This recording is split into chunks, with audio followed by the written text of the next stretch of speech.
reminder as we continue on throughout the evening, the bar continues to be open, so if you'd like to enjoy another drink throughout the night, feel free to do so. And as you enjoy your dinner, we'd like to thank several of the table sponsors, in fact, all of the table sponsors. Thank you so much for supporting this evening. And those table sponsors include Arkansas Valley Hospice, the Arkansas Valley Regional Medical Center, Auxilium, Black Hills Energy, the City of La Junta, First National Bank of La Junta, and I should note, First National Bank has supplied these neat green bags you see around. If you're saying, what do I do with this green bag from First National Bank? You take it to the supermarket, because now they charge for bags. So not only is First National Bank a wonderful bank to do business with, but they're also saving you money every single day with those great bags. So thank you very much to them. Other table sponsors include Kolomitz and Company, La Junta Trading Company, Lock Monkey, Otero College, Otero County Clerk and Recorder, Southeastern Colorado Power Association, the State Bank of La Junta, Three Corners Connector, Thunder Media, Total Concept, Ted Williams, and Tribe. Thank you again to all of the wonderful table sponsors. And for everyone who's attended tonight's La Junta Chamber of Commerce annual banquet. How's the food? Good. That's good. Round of applause. We had some great cooks back there.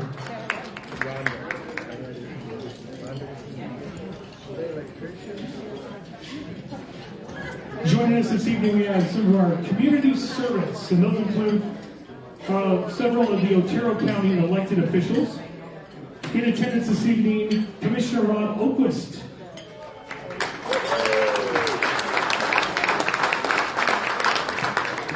Another commissioner newly elected in November, Tim Nobbenshoe. Otero County Clerk and Recorder Lynn Scott is also in attendance. We have La Junta City Council members joining us this evening, and led by Mayor Joe Ayala, who led us in the Pledge of Allegiance. Councilmember Ed Vila is here.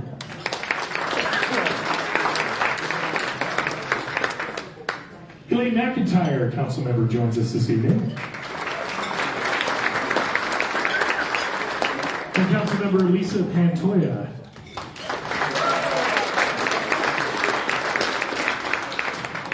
And the list goes on of wonderful people here tonight.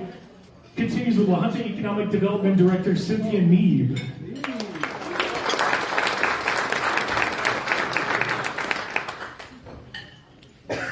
We also have from Urban Renewal Daniel Horton.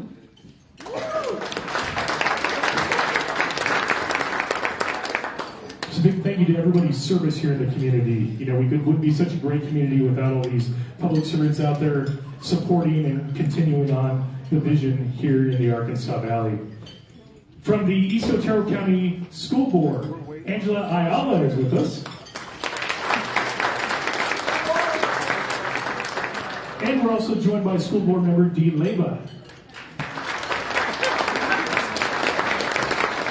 The DO teacher board here.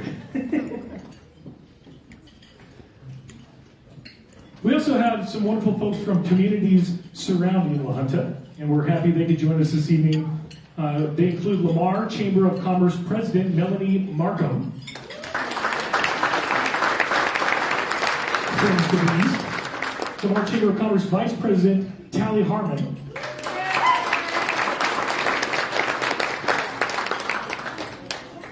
And also Gabrielle Hammer Nischberg. I hope I didn't destroy your name. Got at least 70%. All right, doing good.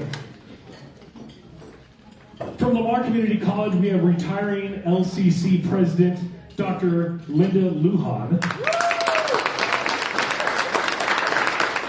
She's been the president at LCC for 6.5 years and will now comfortably enjoy retirement. Thank you so much for your attendance.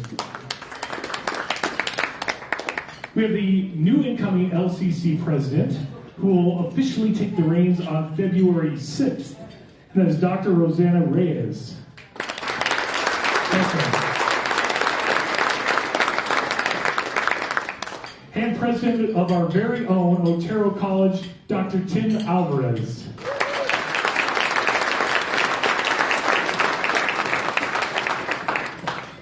And after mentioning all of those presidents, I would be mistaken if I didn't bring to the attention a wonderful president of Otero Junior College, past president of Otero Junior College, Mr. Jim Rizzuto.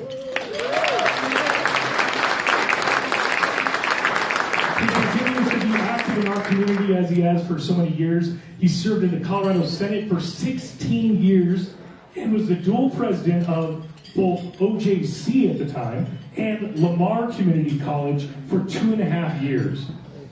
He also served as the president of Otero Junior College for 17.5 years, and he's the namesake for this room. So, former state senator and OJC president Jim Rizzuto. Now to wet our musical whistle just a bit, a special treat from Otero Junior College's Department of Art and Humanities. The music program at Otero College began in spring 2019. I didn't say OJC, I said Otero College. When Dr. James Lindt was hired, and then, of course, was paused in 2020 due to the pandemic.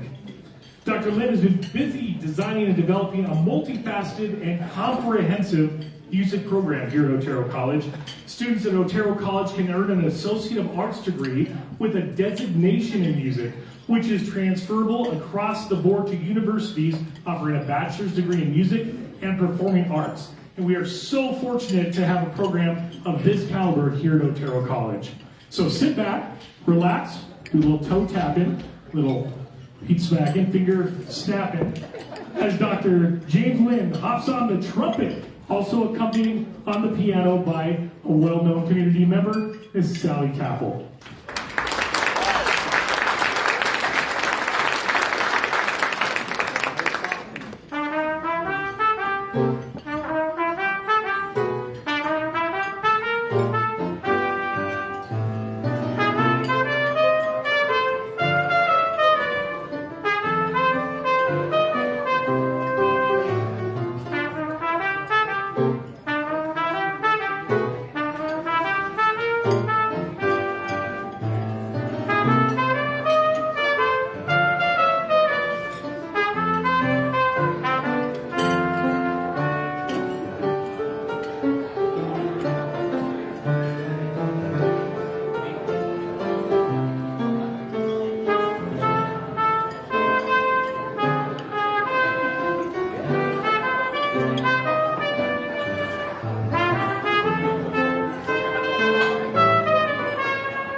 But I've been here so long. I like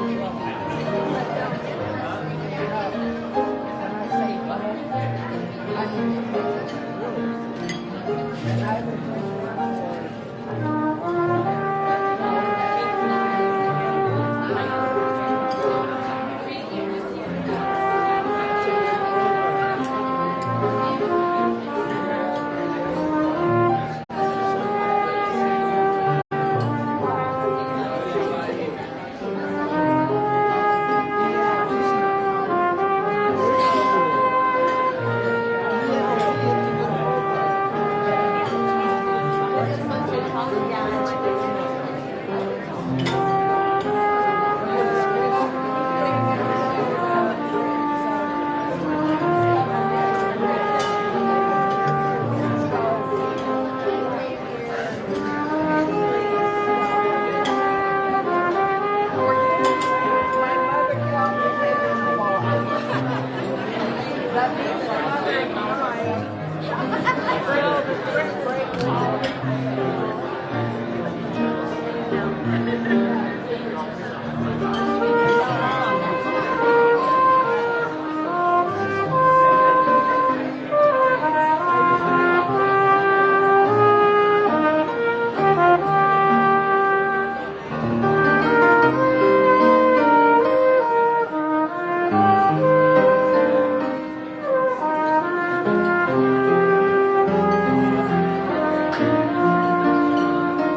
Thanks, Joe. Commentary by LaHunter Mayer.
Of course, Dr. James Lindt there on trumpet. and the talented Miss Sally Kappel on piano. We're here at the 121st La Junta Chamber of Commerce Annual Banquet. Emcee Daniel Hyatt about ready to address the large crowd again. You can take a picture 1920 style. Feels like a century ago.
Ladies and gentlemen, for the talents of Dr. James Lindt and Sally Kappel. Give them a round of applause. Thank you so much.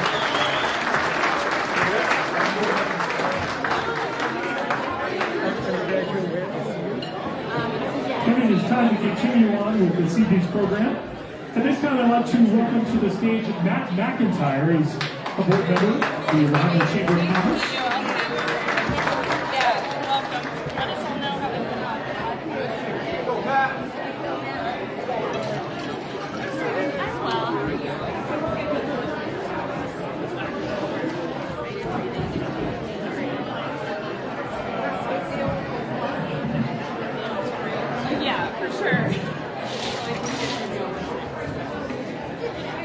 Good evening, everyone.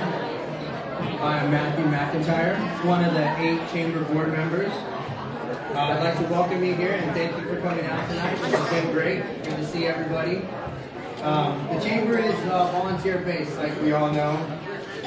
We enjoy serving our community and feel honored to be a part of the great traditions we have here in La Junta. Together with small businesses and community members, we have created events to unify this community and members of all ages and backgrounds, as we can see tonight. Recently, as a board, we have unanimously voted to retain Greg Kolomitz as our president for the upcoming 2023 year.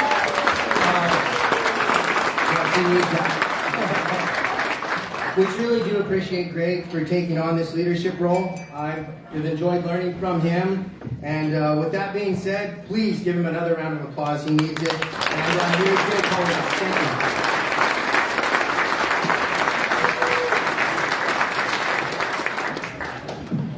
Good evening. Thank you, Matt. Thank you to the La Junta Chamber of Commerce Board of Directors for your support. It's an honor to work with you, and your commitment to our community does not go unnoticed.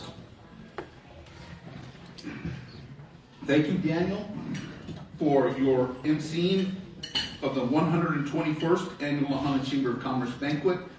We are pleased that you have brought your talents, creativity, and entrepreneur spirit back to La Junta.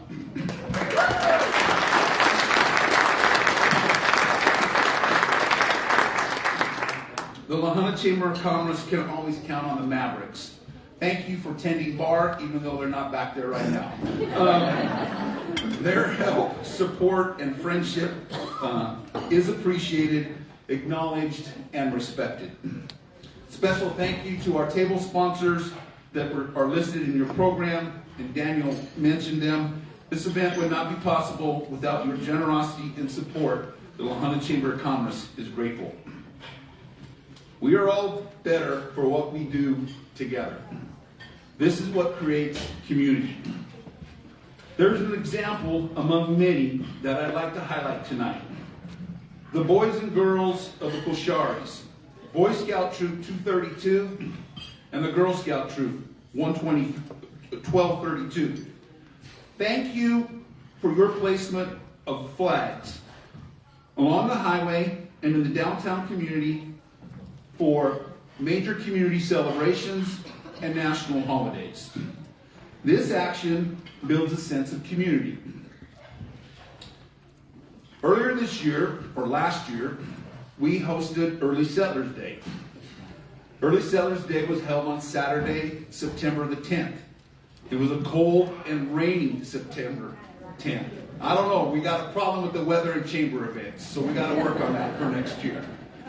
Early Saturday morning, the flags were placed by 7 a.m. Later that night, Matt and I were working the ticket booth at the beer garden. Matt, and it's cold, it's rainy, it's like 9:30 or 10. Matt jumps up and starts running down the street yelling, "The kid's stealing the flag! The kid's stealing the flag!" It was the Kosharis picking up the flags. But the next morning was Sunday, September 11th. We gathered back at the plaza to do some final cleanups. We got there about 7:30 or 8, and the flags were already out for 9/11. The Kosharis put the flags out early Saturday morning, took them down late Saturday night, put them back out early Sunday morning, and took them down on Sunday.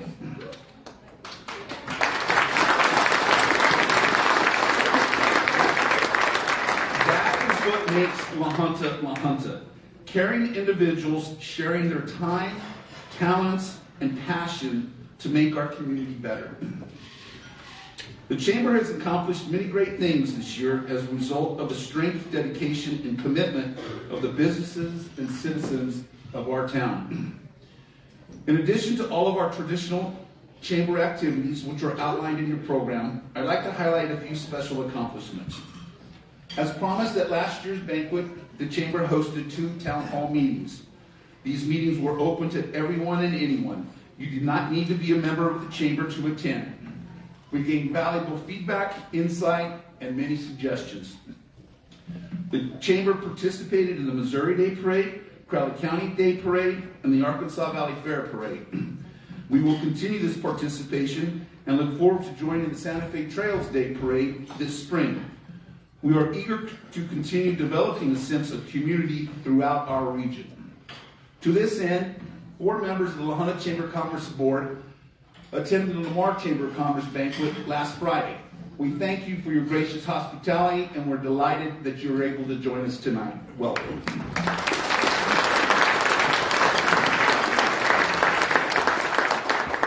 We bought another goat at the Arkansas Valley Fair 4-H auction.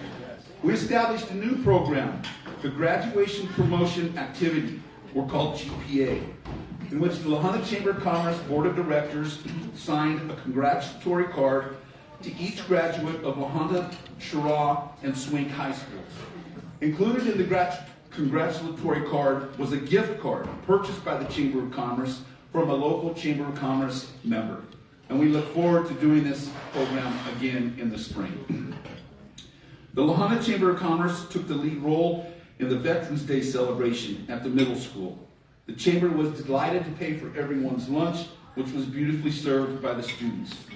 We also organized and facilitated the successful Green Light program that recognized the service of our veterans.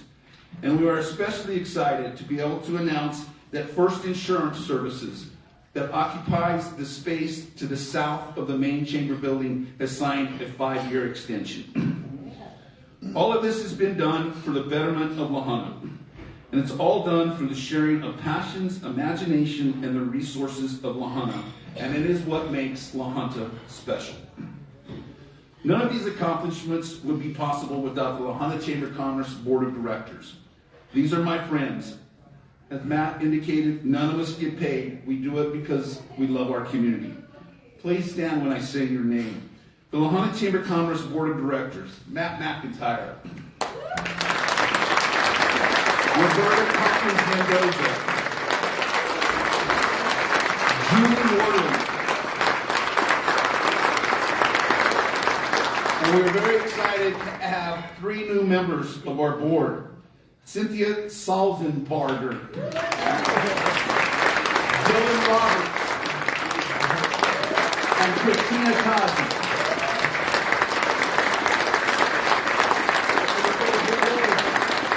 There is one member of our board that is not with us tonight, Amy Grajeda.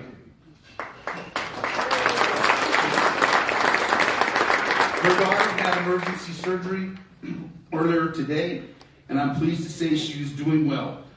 Amy, we know you're watching, we love you, and we'll keep you in our thoughts and our prayers. Thank you all for everything you do.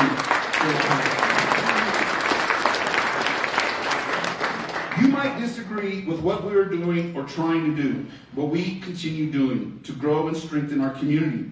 The La Junta Chamber of Commerce is your Chamber of Commerce, and we will listen to all you have to say, compliments and complaints. Over the past year, the City of La Junta has accomplished many things, none of which would have been possible without a dedicated, hard-working city employee workforce.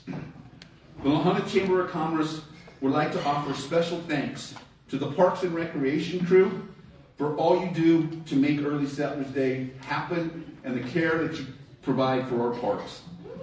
The electric and line crew providing the power for Early Settlers Day, and for always answering our call when a food vendor truck is freaking out about their power. And a special thank you to the line crew for putting up and taking down the Christmas lights. Thank you to the La Junta Fire Department that shows up every time we have an event and participates in every parade. And thank you to the La Junta Police Department who supports all of our activities and are such good sports during the wet, dry parade. None of these parades would happen without the La Junta Police Department and the La Junta Fire Department.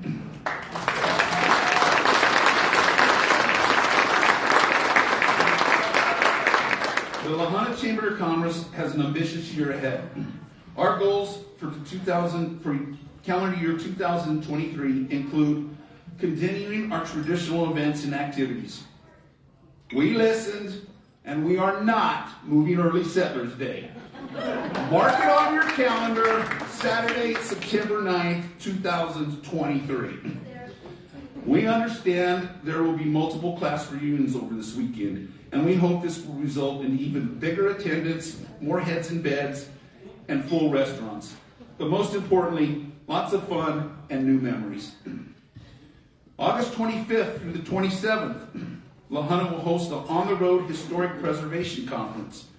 La Junta in southeastern Colorado have completed a substantial amount of historical research and preservation, which was a driving factor in our community being selected to hold this event. The conference, which will take place in the historic Fox Theater, is expected to bring in 100 to 200 visitors. Rural Philanthropy Days is coming to La Junta September 12th through the 13th. This is a unique opportunity for professional development and a chance to network with community leaders across the region and build relationships with statewide funders. We look forward to the return of the Chancellor Festival in late September. Don't tell me there's nothing going on in La Junta.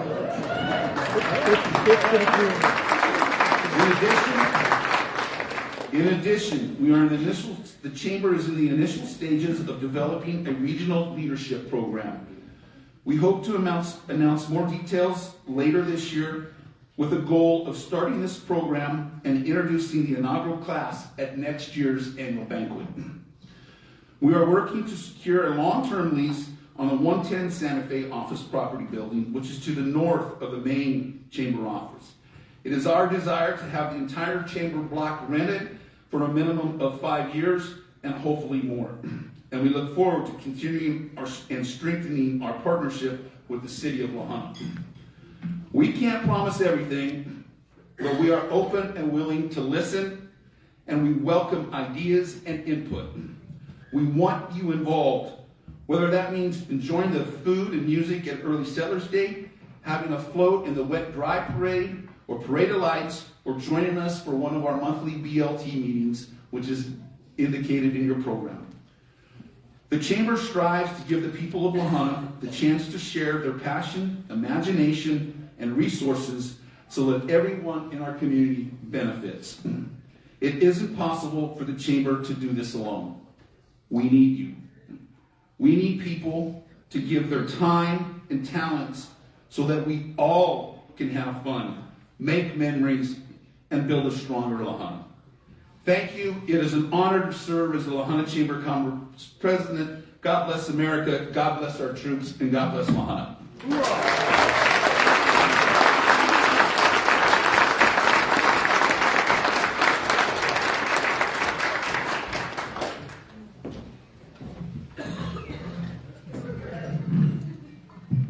Hard to follow that up. Man, that's a lot of energy. How about one more time for La Junta?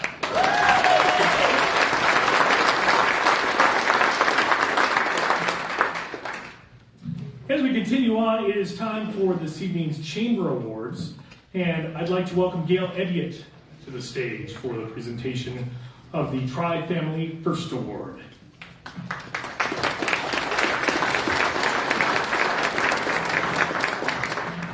Hello and good evening. Everybody ready for summer? I am. Amen.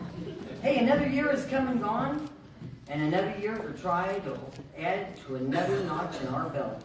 Even after all these years, we're still going strong. Our group is still small, and we would love to expand. So if anybody is interested in joining our group, please get a hold of us. Our goals and mission are still the same, as our mission is to dedicate a group of individuals that will be a positive impact on the youth of our community. Vision is to make La Junta the place of choice to live, work, play, and grow in the southeastern Colorado.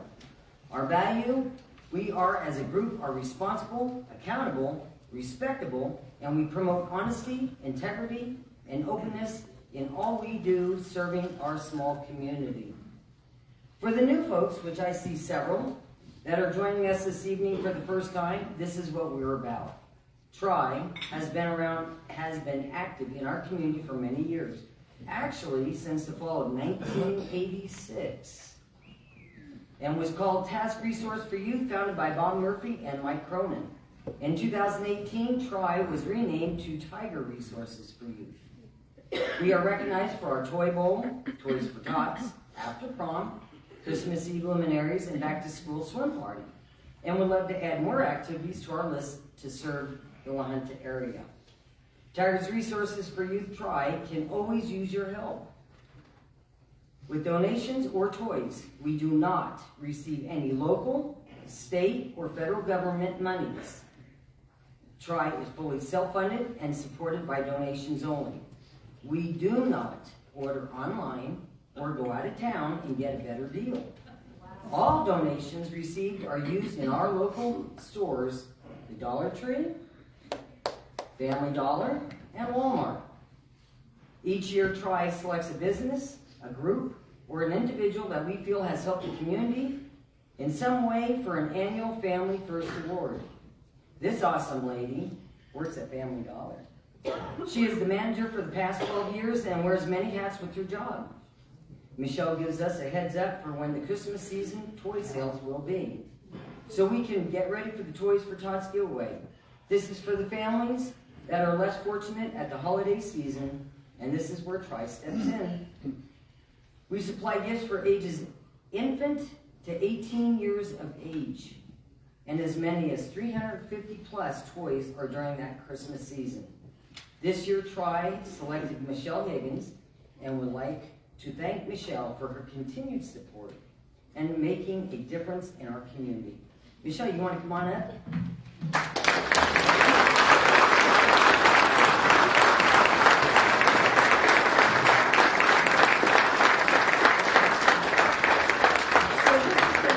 So this is going to sound kind of crazy. No, actually, it's behind times, whatever. So with that said, normally we have a plaque that's made. Well, I've been having other issues on the brain, and so I did not order the plaque, but it will be ordered. So I'll make a little short thing. My sister has been ill with cancer, and if anybody's wondering why I don't have any hair that's not shoved up underneath my hat, was because I wanted to share that spot with my sister. So she shaved her head, I shaved my head. It's only hair, it'll grow back. The only reason why I have a hat on is because it's cold. I would show my head like right here. I'll show you what it looks like.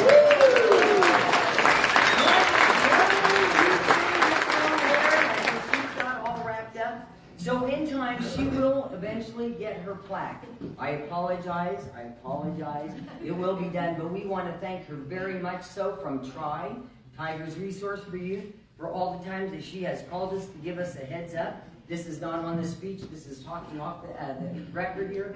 But we appreciate each and every one of you that donate towards us every year. Without you, we would not make this happen. And as long as I can remember, we thank you. We're a nonprofit. And we are nonprofit. Yes, I'm sorry. We are a nonprofit organization.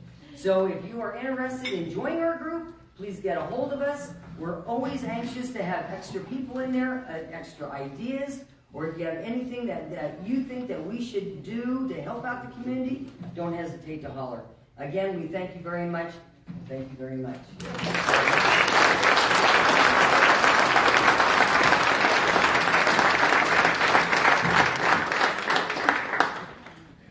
And now I'd like to invite Teresa Waltz up for the Ag Hall of Fame Award.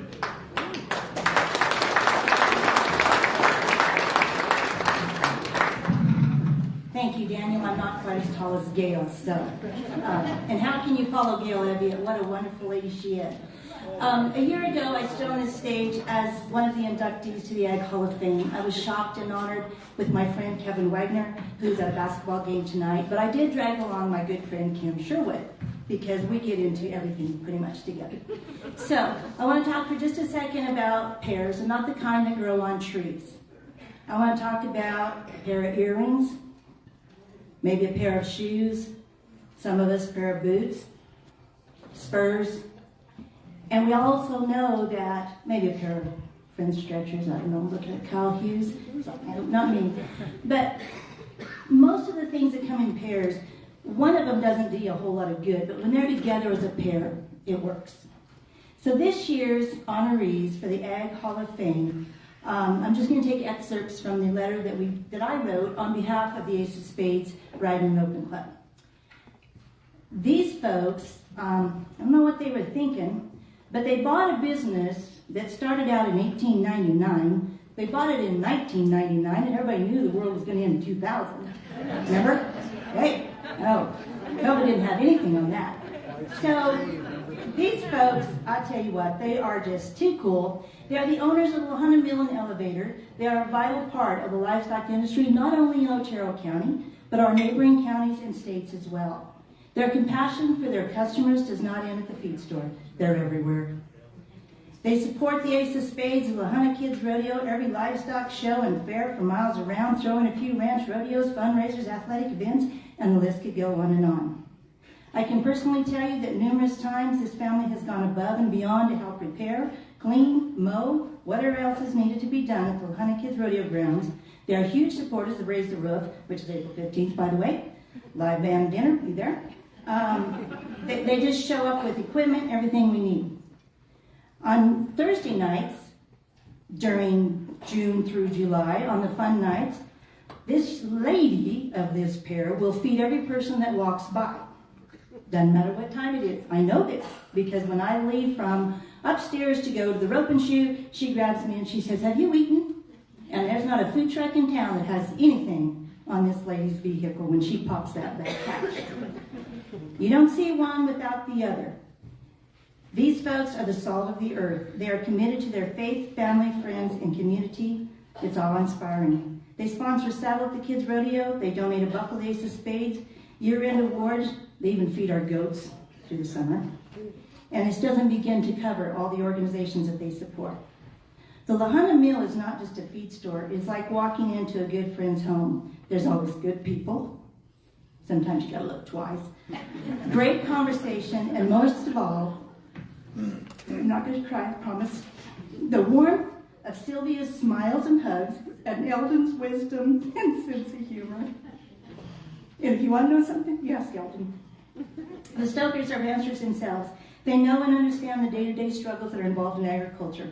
Their kindness and compassion for the farmers and ranchers in their community is sincere and comes from the heart. In a time when our country and world is in turmoil, it's nice to live in such a wonderful community with good folks like Eldon and Sylvia Stoker.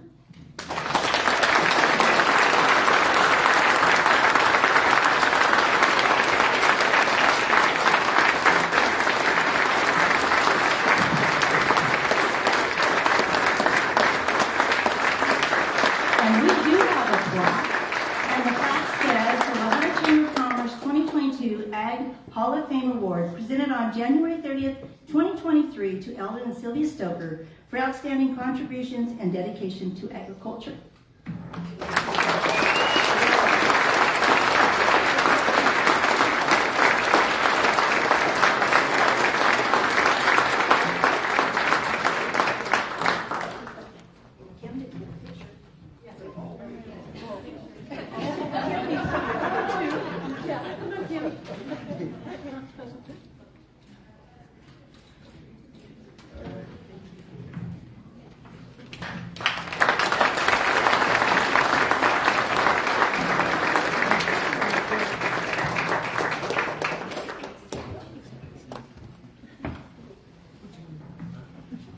And now for this evening's Community Service Award, I'd like to welcome Mr. Jim Rizzuto back to the stage.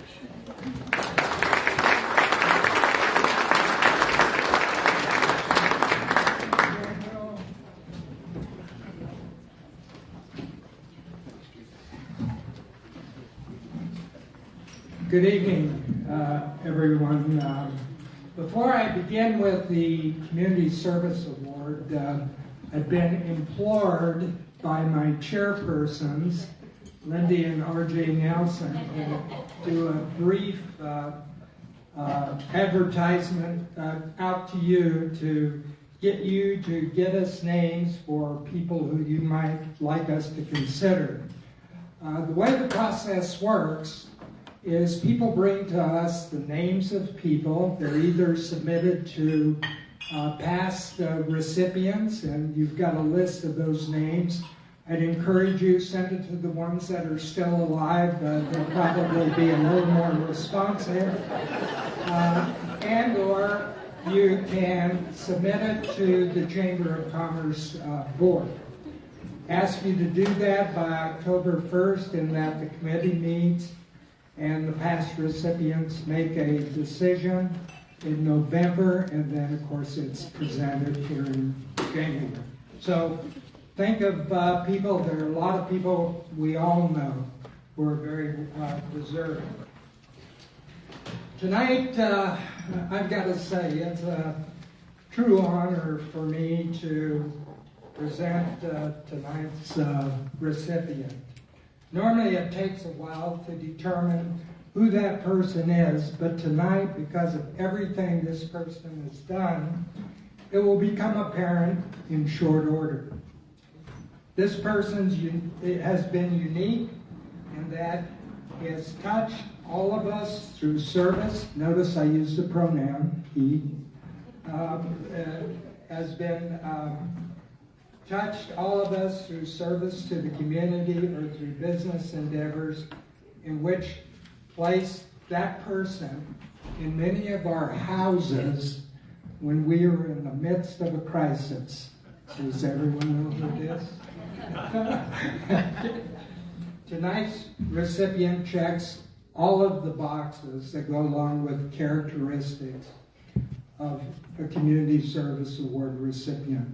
Selfless, donating time to help others, values work, humble, generous, compassionate, shows active kindness, good judgment, dedicated, and service to family and community.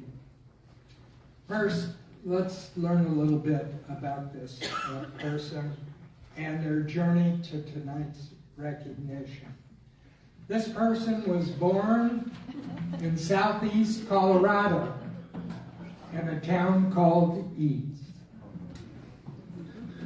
Person lived in Eads as well as Lamar during early childhood.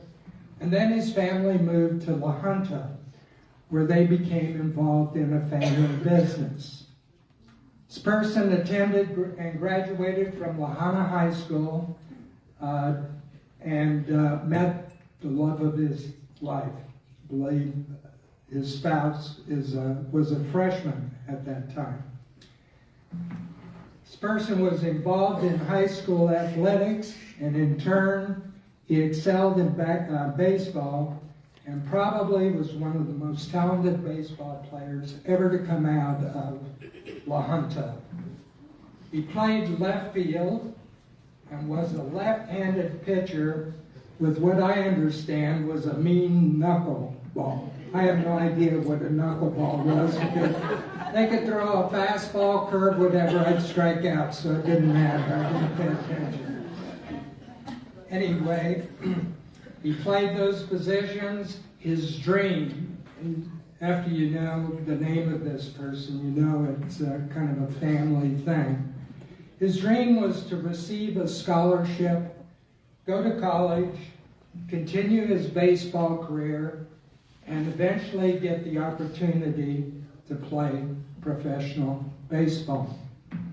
He went on to college in pursuit of that dream with all the passion and commitment that was and is part of his character.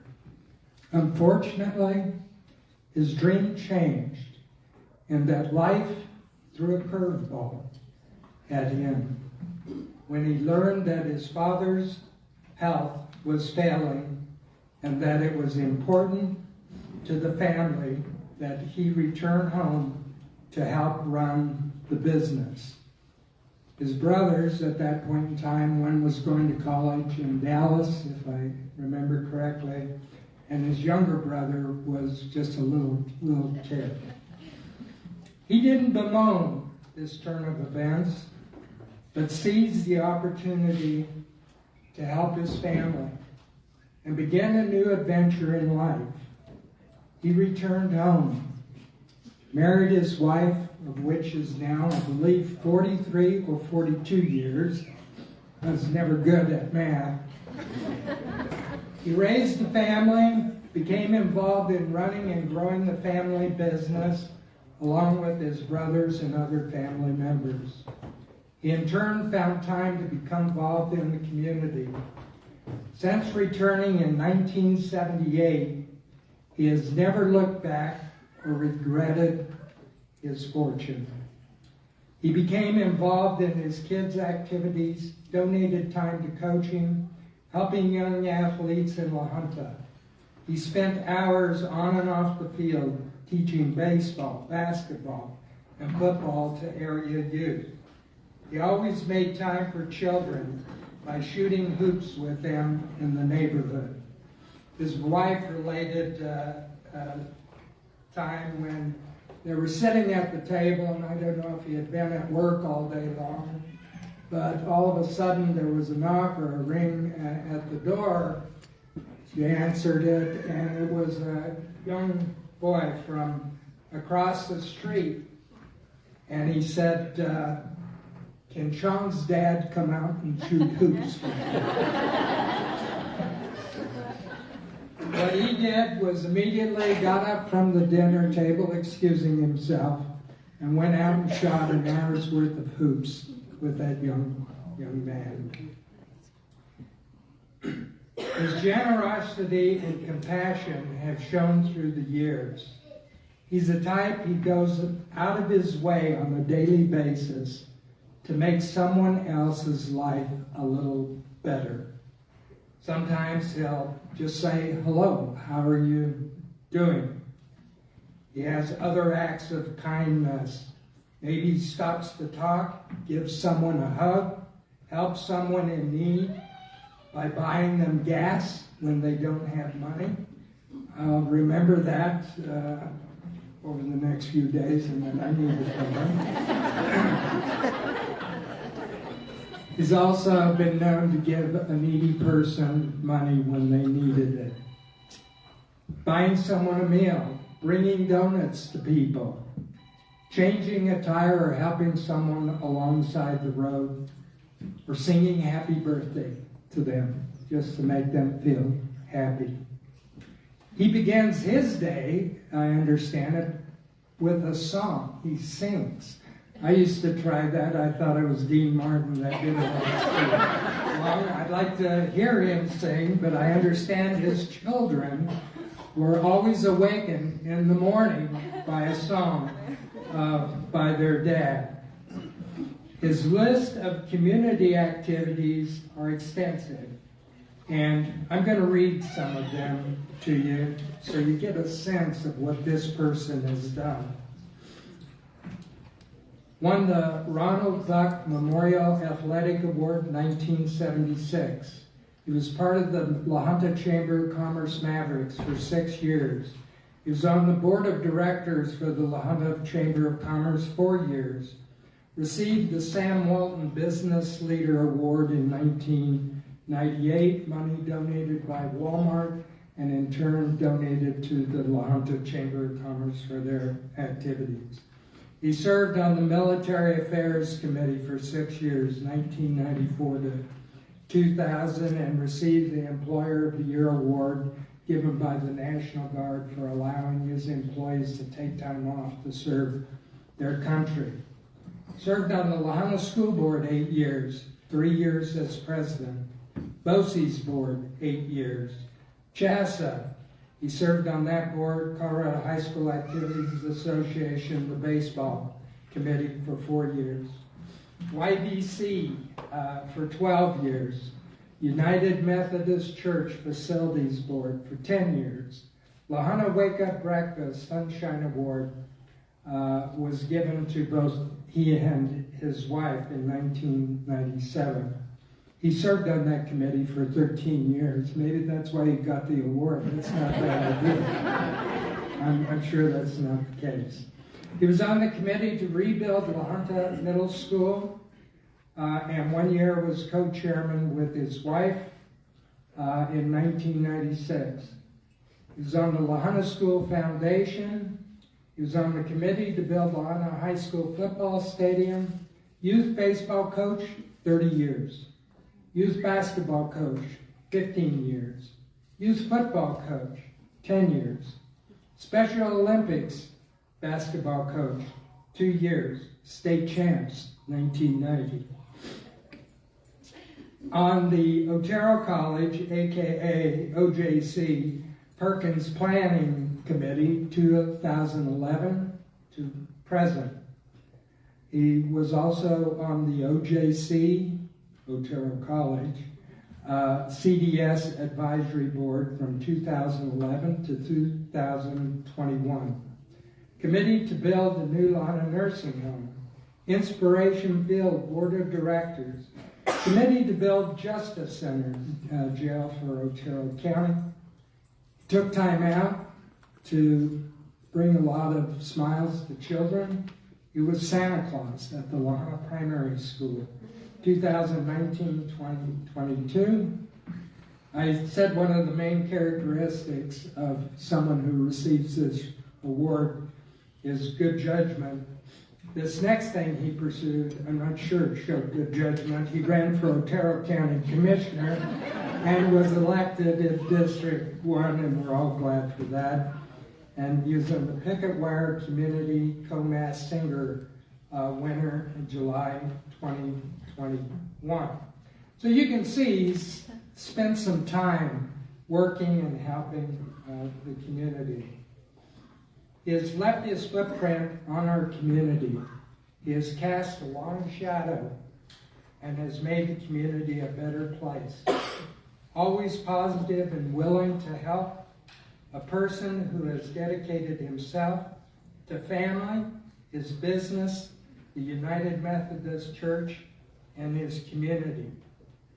He may not have gotten the chance to pursue his dream of being the best left-handed knuckleball pitcher in the major leagues. However, he's achieved a far better dream. He married Colleen, who is his strongest advocate.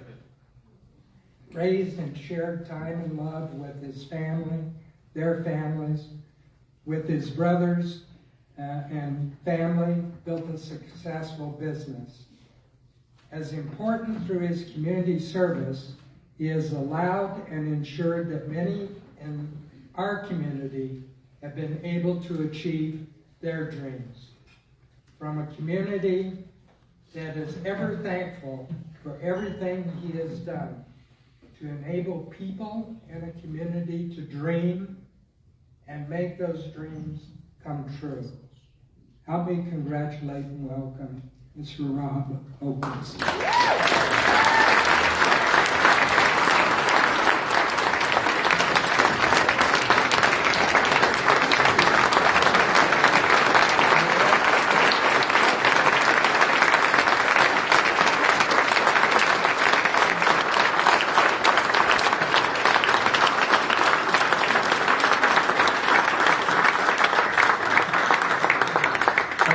So very much. What a special honor. I have to tell you a little story. When I was 4, we lived in Lamar. I was born in Eads, but we lived in Lamar. And my mom loved Lamar. She said, I'm never leaving. I'm never leaving. And my dad, was a plumber, and they came to Junta to build the courthouse, do the plumbing work. And some of the city dads, Harold Klein, they came to my dad and said, you know, we really need a plumber in Lahana. Would you be interested in coming to Lahana and opening a business? And my dad said, well, let me talk to the family. And he went back to Lamar, and he told my mom, said, well, they want us to open a business in Lahana. She said, no way. She said, I am not leaving Lamar. I love it here. So Dad went to work and told him, well, I don't know. I'll see what I can do. So one Saturday, he comes in. He has these tickets. He says, Colleen, or Ethel, I want you to take the boys, and I want you to ride on the train from Lamar to Lahana. And I'm going to come pick you up. I want the boys to have an experience riding the train. We were 2 little boys, and we didn't have anything. So we were so excited. We rode the train from Lamar to Lahana. We get off the train, and Dad's standing there, and he says, well, welcome home. He had packed up most all of our stuff. We moved along. And I can tell you, I have never regretted it. I love you all so much. And this means so much to me. Thank you very much.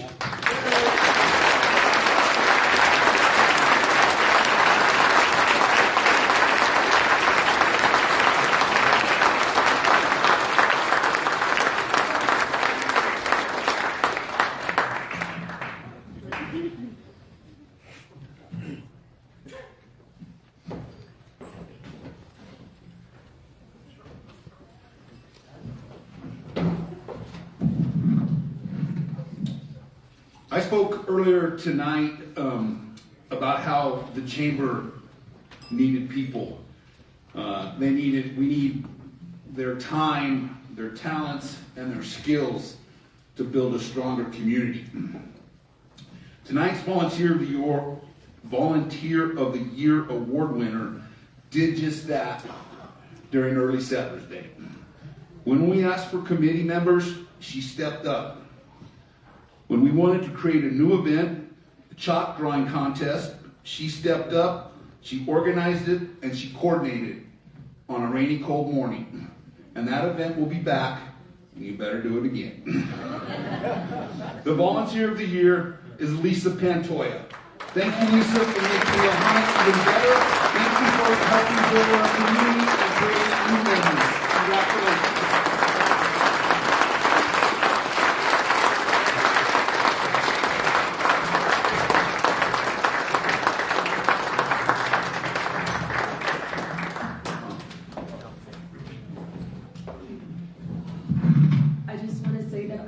Really honored whenever they told me that I was going to get the Volunteer of the Year award, and I want to thank all of my coworkers and my friends and my family, because most of the time when I go out and hear about the things that we need help with, they all chip in, whether they know they are or not. And I want to thank the State Bank, my boss Angie and Laura and Tricia for always encouraging me to be a part of the community and being flexible and supporting me to be able to take time to help Lahana. I love Lahana.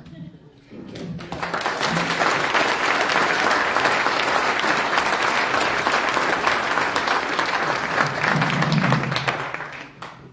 I am very excited to present the Business of the Year Award. This organization is completely invested in Lahana. It started in 2006 in the old St. Patrick's School building on Raton and continued there until moving to the industrial park in 2015.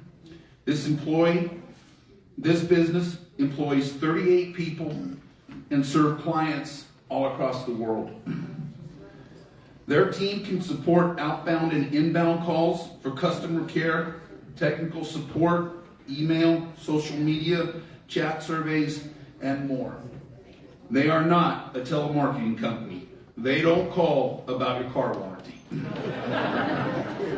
The Lahana Chamber of Commerce Business of the Year Award is Auxilium. This was an absolute no-brainer. In addition to providing quality jobs, Auxilium has supported the Chamber of Commerce and the City of Lahana in every way possible. They have donated financially. Their employees volunteer at every one of our events. And they have donated their office space, their equipment, and their employees' time to more chamber meetings, events, and functions than we can ever say thank you.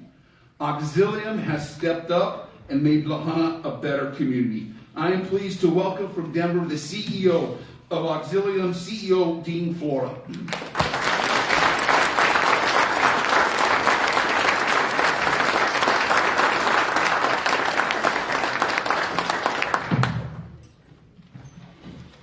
Hi everyone. Well, I have a longer speech laid out, but I don't think I'm going to go into all that. I just wanted to say a few things. One thing I do want to say is hi Amy, because Amy's watching on me. I got some things I want to say about Amy, but I just want to talk a little bit about the history that we've had here. We got here in '06, and we were working for one client at the time. It was Comcast out of Denver. And so they were giving us all this work, and it was really fun because they were giving us all these like small pilot projects, and they would throw it to our team, and like Lena was around, and they wouldn't have any structure to this information. And they were asking, contact centers across their whole, footprint to handle these calls from these customers. And they really had no methods and procedures, no job aids. And so they'd give us stuff early on, and they'd say, you guys figure it out. We'd spend all the time, figure it out, come up with training aids, develop the training, roll it out, and then they'd take it from us and give it to a lower cost provider, which wasn't fun, but the teaser was there was always new projects coming along. So that was one of the things that we really enjoyed, because we got to do all these neat things on the cutting edge of telecom at that time. We were doing all the directory listings for all the phone that they did over the cable lines. We did the wireless data cards. We did home security, all those fun things. So anyway, that's a little of the history. We were working in the St. Pat's building, as he said, and that was fun. I think the police department was on the first floor, or the state patrol or something like that, so we felt like we were in good hands there. Did that for about 10 or 12 years, and then I think Bill Jackson asked us if we wanted to take the old Full Circle building out at the industrial park. And so we'd always kind of targeted that as being, that would be another good step for us to move up to like a kind of a real call center facility. And so we actually moved out there, and that's been a good run out there, and we've enjoyed that.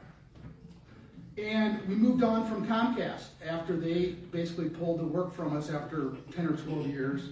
And now we have 8 different clients in 7 or 8 different industries. I mean, we're working in healthcare, we're working in telecom. The parent company that Auxilium is part of is still in telecom and utilities. And this team here, they support that main team as one of the main clients we have. We also picked up 2 new clients in the last couple of years that are really interesting. One is, it's called Full Swing. It used to be Full Swing Golf. And if you go into like a bar, like a Top Golf or whatever, they've got the big bays where you can hit the ball into the screen and it tells you how far it went, or you can play these courses. We've got one of those simulators out at our facility at the industrial park, and we troubleshoot that equipment for that company as they're selling those pieces of equipment across the country. And so those things are like $75,000, $80,000. I mean, some people get them for their man caves and stuff. So anyway, so we troubleshoot that, and they also have a smaller device that you can take with you. If any of the golfers out here, you can take with you and set it behind you in the driving range, and it'll give you all the stats that you get from the big screen. So it gives you the launch angle and curvature and how far it went and all that neat stuff and everything. We support that project too. The last thing I'll talk about is the project we just got last year, which is really fun. We work for a French airline that flies out of Paris, that flies into the United States, 4 different cities. Newark, New York, San Francisco, Los Angeles, and we just launched Miami in December. And we bid on this project 4 years ago, and we didn't get it, but they noted to us, they said, you guys did a great job on your presentation, but we're going to give it to this firm that's been in the travel and tourism industry longer than you guys have. And we had 0 experience in the travel and tourism industry. So we lost the project or whatever, but then last year, don't burn bridges, right? Last year they called us and they said, hey, are you guys still in the business of customer care? And we're like, yeah. And so they're like, well, the company that won it, they're pulling the plug. They don't want to go through another coming out of COVID, borrow money and do all that type of thing. And so if you guys are interested, we want to talk to you about you guys taking over. And the neat part is that we want to let you hire their employees, so they're already trained, and half of them have to speak French. So we gained that too. So anyway, so Lena, she's a rock star. She runs that program from here, even though our employees are based in Fort Lauderdale, Florida. So that's pretty neat. So those are the things that I wanted to say about the history of Auxilium in La Junta. And then I also have a few things I want to say that Amy provided. I want to give her credit. She called me last night, panicked. Oh, we got to go to the hospital. And she was going to be up here with me, which is, I was looking forward to that. But understandably, I'm glad your daughter's fine. she had three people to thank, or three groups to thank. The La Hunter Chamber of Commerce Board of Directors, which she serves on and she absolutely loves, and she talks nonstop about it. She actually had like 4 or 5 bullet points about me, and so we're going to skip those. And then the final thanks is to our staff. And she basically, I want to read this. The award is dedicated to each one of you. We are represented by such an elite group of employees. Thank you for your stellar work ethic, positive attitudes, dependability, and your passion in serving our clients, customers, and community. Your hard work is the fuel to our great company culture. So, and then there's one more little piece. We have 4 individuals tonight that joined us, and we call them peers. And peers stands for Personnel Employee Engagement Resource. So you can be a junior peer, you can be a senior peer coach. It takes a lot to get to that level. Once you get there, then you got to compete against the other peer coaches. So we have 4 tonight: Lena Figueroa, Margaret McDonald, Summer Quintana, and Jody Mayo. They're all sitting right there. Thanks, guys.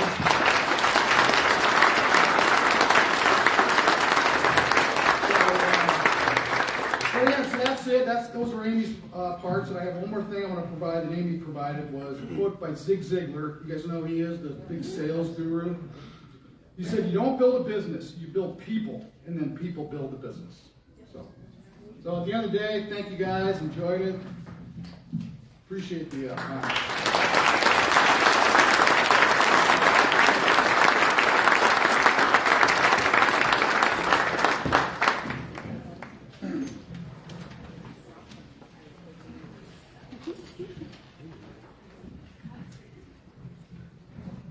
And now we will have another music presentation by Dr. Lindt and Miss Sally Kappel. Yeah, take it away. Rock the house. Give a round of applause. Give a long stop. There we go.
As I said before, don't leave. We have more to come.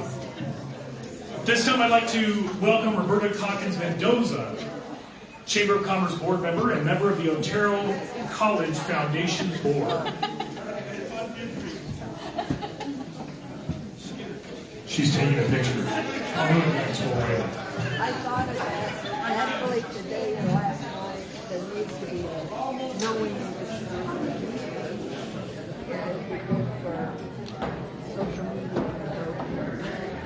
I'm kind of a promoter. Good evening, as I wait for all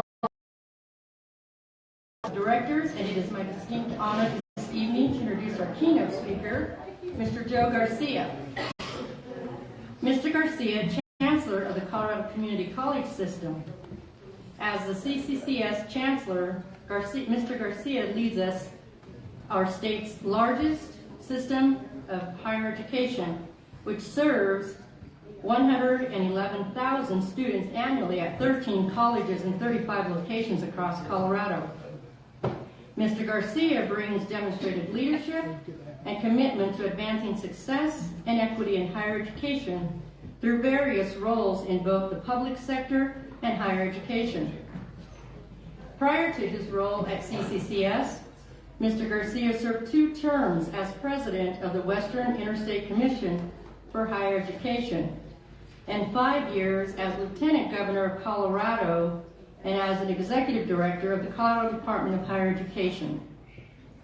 From 2006 to 2010, Mr. Garcia was president of the Colorado State University of Pueblo, and for 5 years prior to that, he was the president of Pikes Peak State College.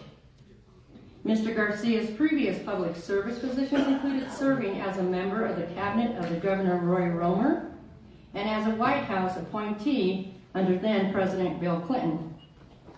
He was the first Hispanic partner of the 100-year history of Denver-based Home, Roberts, and Owen, where he focused on public education law. Mr. Garcia earned his Bachelor of Science in International Business from the University of Colorado at Boulder and a Juris Doctorate from the Harvard Law School. Mr. Garcia currently serves on the board of the Mexican-American Legal Defense and Education Fund, Complete College America, the Colorado Community Scholarship Initiative, the Colorado Workforce Development Council, and the Business Experimental Learning Commission. May I ask you all to join me in a warm welcome of Chancellor Joe Garcia.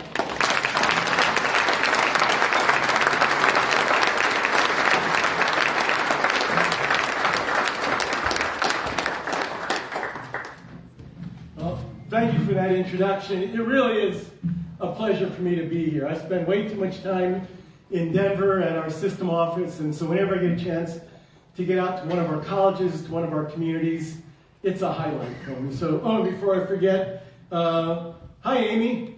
I don't know you, you don't know me, but what the hell? Everybody's saying hello to you, so I need to do that, okay. Also, I went back to the bar and checked. The bar's going to be open, so while I'm speaking, don't hesitate, get up and get some drink. There's more dessert there, or you can use that as an excuse to kind of quietly sidle out and get to your car. I hope you don't, but I'll try to make this quick. But I just love talking about our colleges and what they mean to Colorado.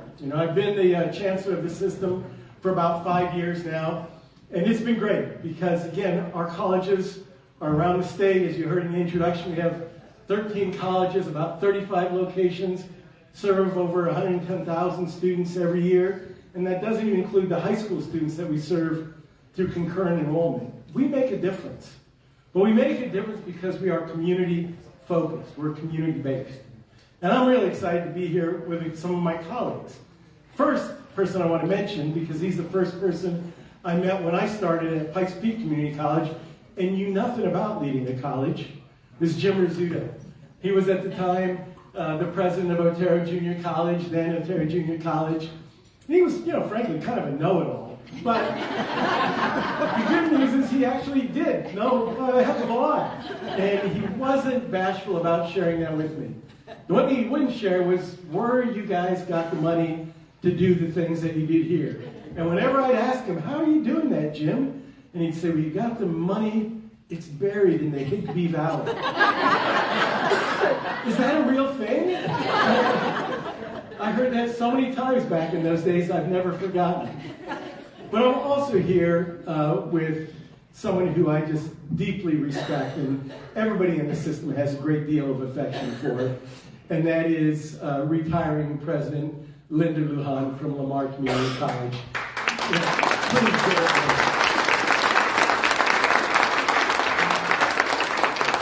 Linda, thank you for everything you've done. You are leaving really big shoes to fill. I think Dr. Rosana Reyes is going to do a great job, but she's going to find that everywhere she goes, people are going to say, but President Lujan, did it this way. And it's going to take a while. And I know you've been generous with your time to help her, just as you have been with all of our presidents, and frankly with me during my time as a chancellor. You are not bashful about giving your advice, and your advice is always good.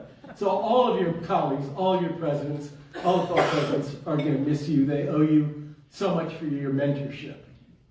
And finally, President Alvarez. You and I have been in this system about the same amount of time. You started about 6 months before I did.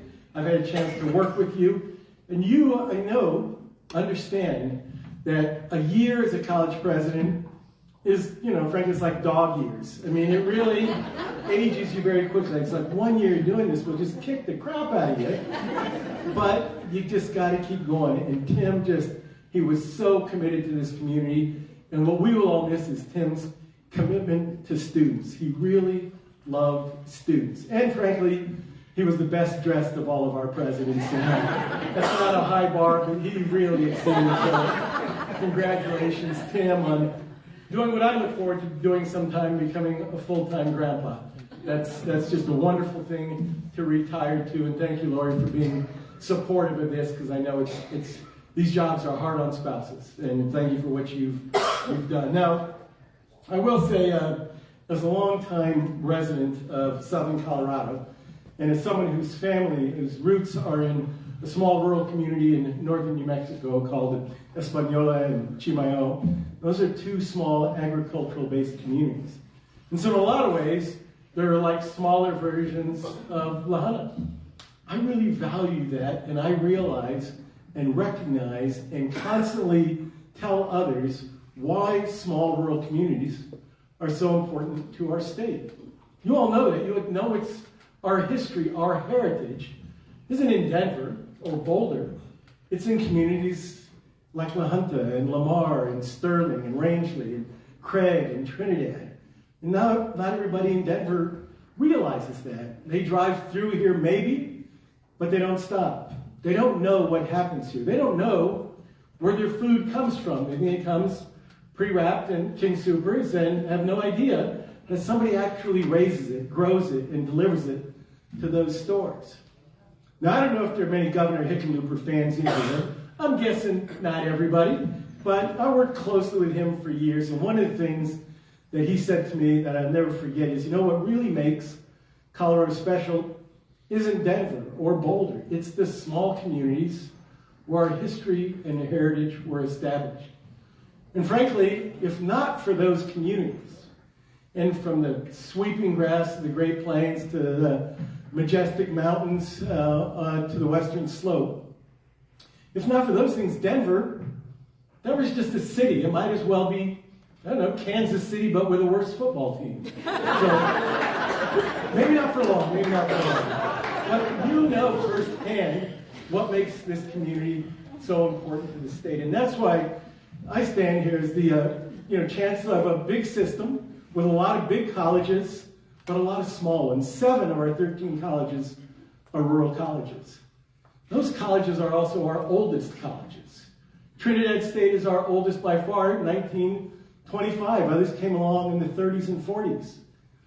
Those colleges were and are foundational to their communities, and they always will be.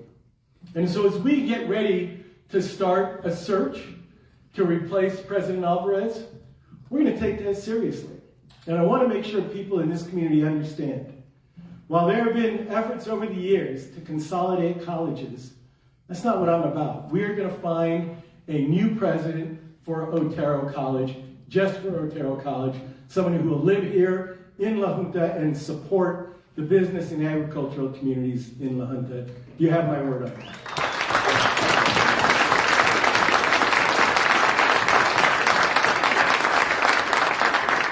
Now, our rural community colleges really share a mission with our larger colleges, but we do things differently, and that makes sense. Like any business, we have to cater to our customers and to our local economies and our local customer base. That is hard to do when you've got a smaller community. We have fewer students to serve and less revenue coming in the door. And yet those students want and deserve all the programs, all the support services that you get at one of the larger schools. But think about how challenging that is. If you have a small business in a small community, and the population in that community is getting smaller and older, as it is in some of our rural communities, it's a hard place to run a successful college. We can't do it without the cooperation, collaboration, and the support of everyone in the community. We want to support you. We want to support your young people, but we need your support to make it possible. The programs we offer at Otero are different than the programs we offer at Front Range, but they're also different than the programs we offer in Sterling or Craig or Trinidad, and that's as it should be. Because again, we're serving different economies and different families with different ambitions. You need to tell us, what are the best ways that we can support you? And again, help us. Help us identify that next president. We're going to be doing some community meetings trying to gather information where people will identify, what do we need? What kind of president do we want here? What are the qualities and characteristics he or she can bring to our community? Let us know, because that's how we build the job descriptions. That's how we hire folks. Now, I will say I'm not excited about the fact that since I've been chancellor, more than half of our presidents have chosen to retire. No. It's not because of me. Seriously. Linda, It's true. thank you. I just happened to come along when a lot of our presidents were beginning to have grandchildren that they wanted to be closer to. Now we're in their 60s and 70s and felt it's time.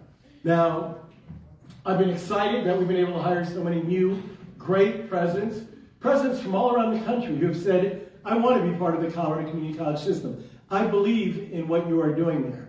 Let me be a part of it. So you need to help us find just such a person to replace Tim. Someone who will bring the same energy and the commitment to the community that he has brought, but help us bring, again, new ideas and help us find ways for this college to be successful. Because, again, it isn't easy. As our colleges, all of our colleges, I will tell you, from our largest to our smallest, really took a beating during COVID. A lot of students left. A lot of those students haven't come back. And what I'm worried about is a lot of the students who were in high school during COVID became disengaged as their courses were being delivered remotely and they weren't learning as much. And maybe they're not ready to come to college. Maybe they're not even thinking about college, because our biggest competition right now is the economy and the workforce. We know that everybody is trying to hire folks.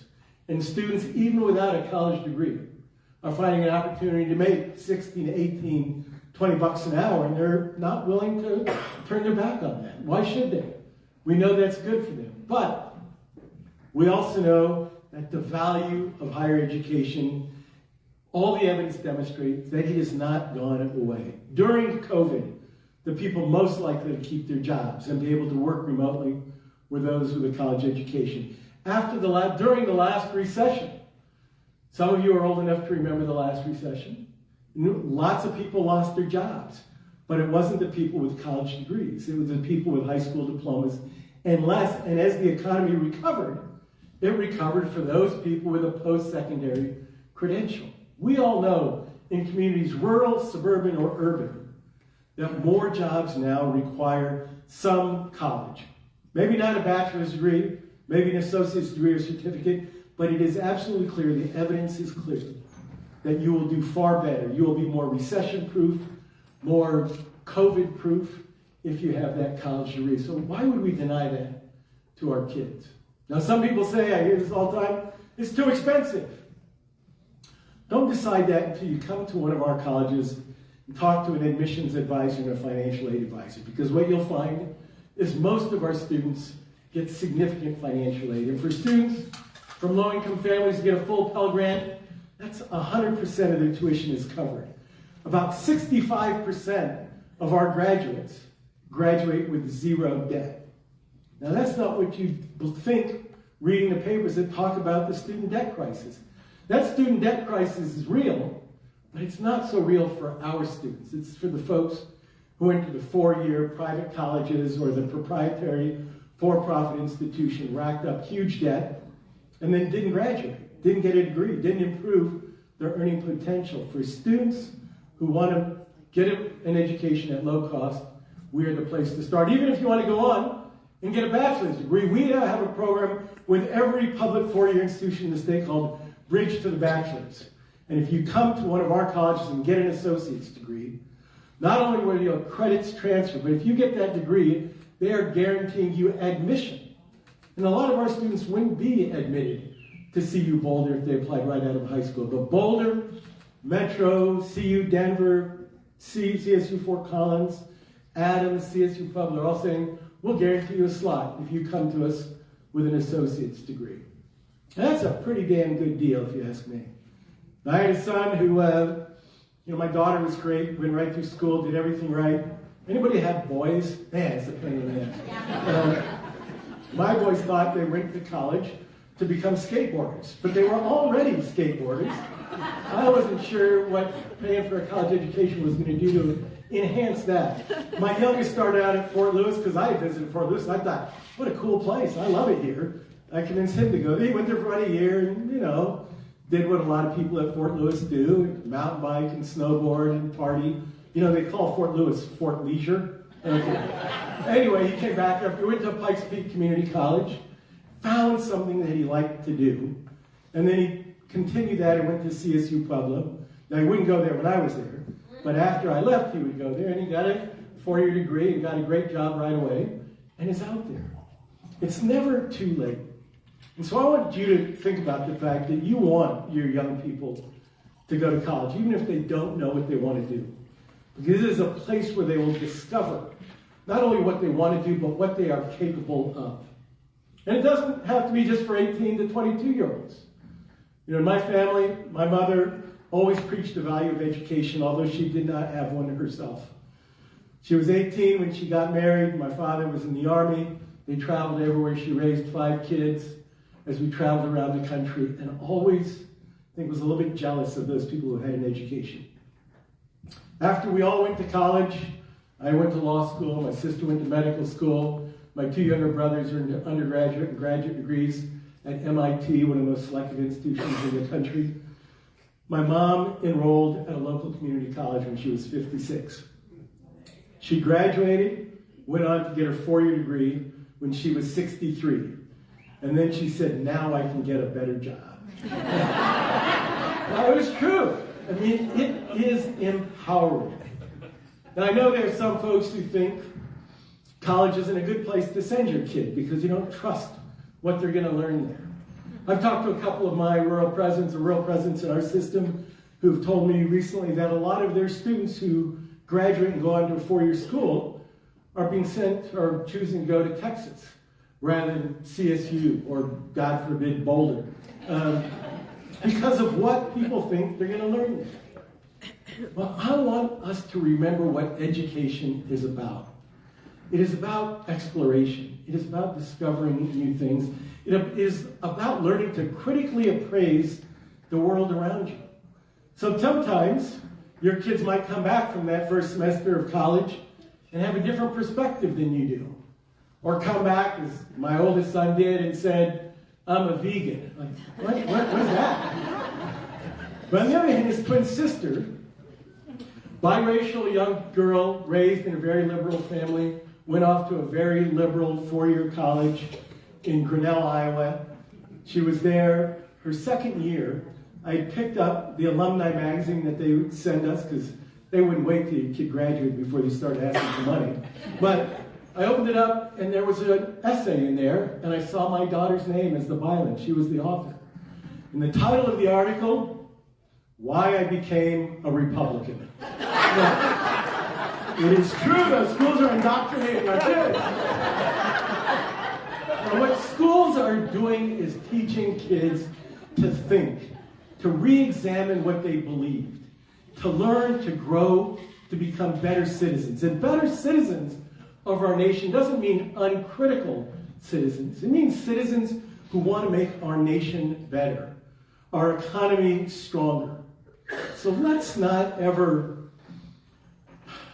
talk about higher education in such a pejorative way. Yes, there are professors out there with whom you may disagree.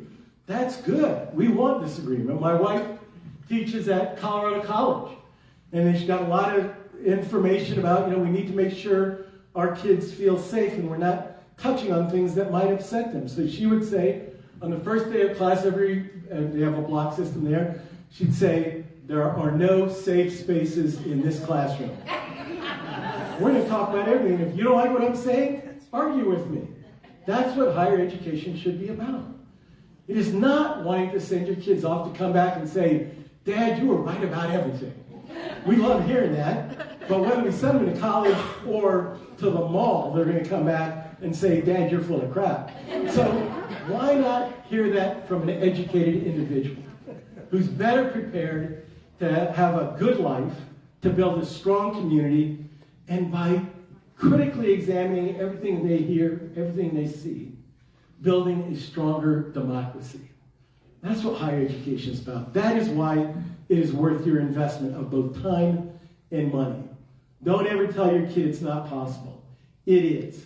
And if your kid gets an education, they will argue and say, of course it's possible, and I'm going to make it happen, and you should damn well be proud of that. Thank you, everybody, for listening. Have a great evening.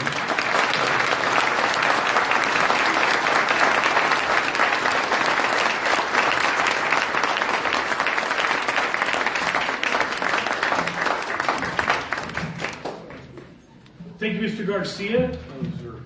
That was quite the presentation, very enjoyable, and I hope you all enjoyed this evening. We are at the end of the sheet. I turned the page and there was nothing left. I do want to recognize one more group that I missed earlier, but would like to thank the veterans of Post 9 of the American Legion for attending this evening, and thank you for your service.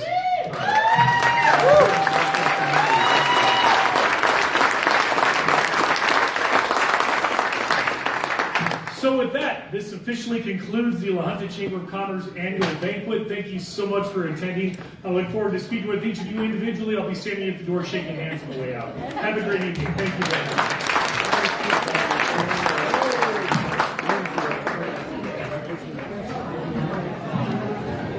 For the La Junta Chamber of Commerce and the people of Southeast Colorado, I'm Adrian Hart with your Southeast Colorado News.